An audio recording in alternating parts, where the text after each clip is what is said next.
It will stop when Hamas is defeated, because as I said before, what happened before October 7? What happened on October 6? Did we have fighting there? Or did we have Palestinian people leaving Gaza Strip to have work permits and working in Israel?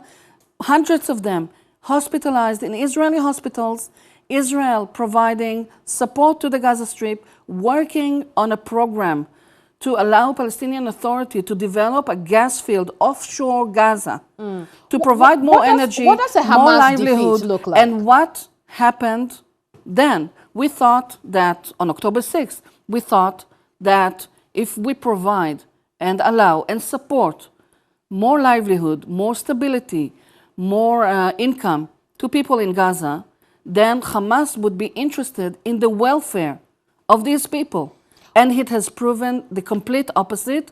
On October 7th, 6:30 in the morning, when thousands of terrorists raided Israel, and so how much is enough? How much do you have when you have hundreds of women burnt alive, so now pregnant women Israel is slashed angry. open and taken their babies out of them? And you know, Israel is hurting. Israel is hurting and angry. And it shows in the kind Israel of response is hurting and resilient to the Hamas attack. What does a Hamas defeat look like? Hamas defeat looks like where they have no longer military capabilities and they are incapable of ruling the Gaza Strip. And they are removed from power in the Gaza Strip and they cannot fight Israel anymore. And it doesn't matter if all the civilians in Palestine go with them.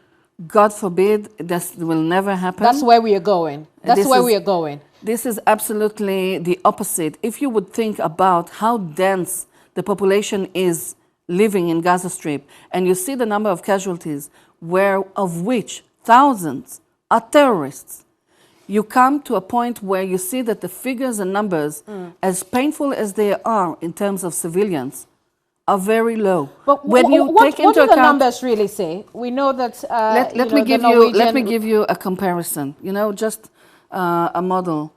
When the coalition of states fighting ISIS fought ISIS strongholds in Mosul and Raqqa, in Iraq and Syria,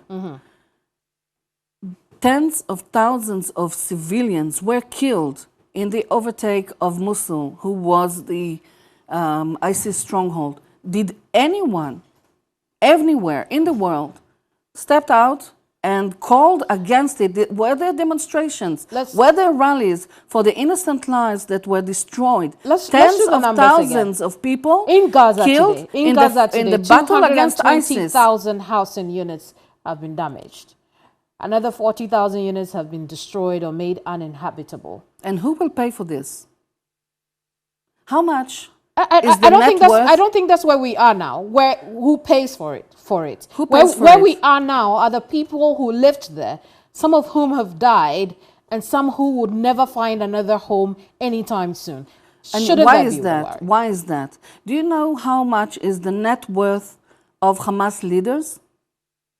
Ismail Haniyeh, the leader of Hamas, can you guess his net worth in assets, properties, money?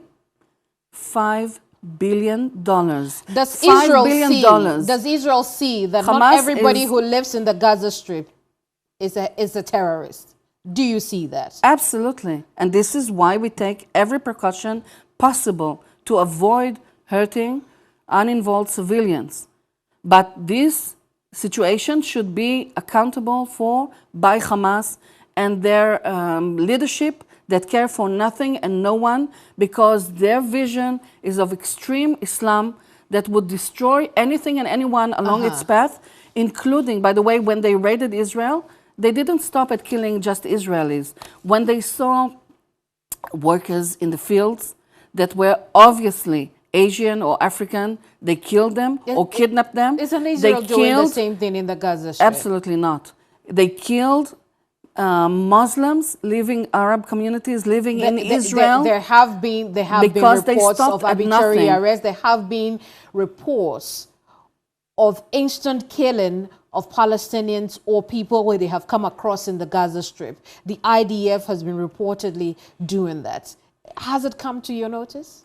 It is reports and accusations that are regularly used against Israeli And forces, not true. whatever they are doing or not doing, because those reports do not ever tell you about the dangers and the terror attacks that are being executed from Right. within those buildings, from within those neighborhoods. How many Israelis lost their lives to terrorism? Does anyone stop to ask about the indiscriminate killing of Israelis?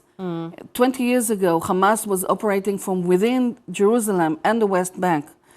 They bombed, they sent suicide bombers Right. to explode in buses, in restaurants, So- leaving a carnage so of what are we dozens doing of here? bodies. What happened since then? What are we doing here? Israel will not stop until Israel- everybody in the Gaza Strip is gone? This is absolutely not what we're saying. Israel will not stop until we defeat Hamas. And this will be for the benefit of the Palestinians, will be for the benefit of Israelis, exercising their right for self-defense. This will be beneficial for such entities that are a threat in Africa. But at this rate, And Israel will annihilate any ISIS-like every life entity. in Israel, in the Gaza Strip, at this rate. Maybe you should talk about every life in Israel instead of every life in the Gaza Strip. Why did Hamas start a war they cannot win? Can anyone answer that? Is that where this has got to? You want to go after Hamas, that is a justification, we get that. Hamas came however, into Israel and in a carnage of 1,400 people killed. What more would you have us suffer in order to have us remove this evil from our doorstep?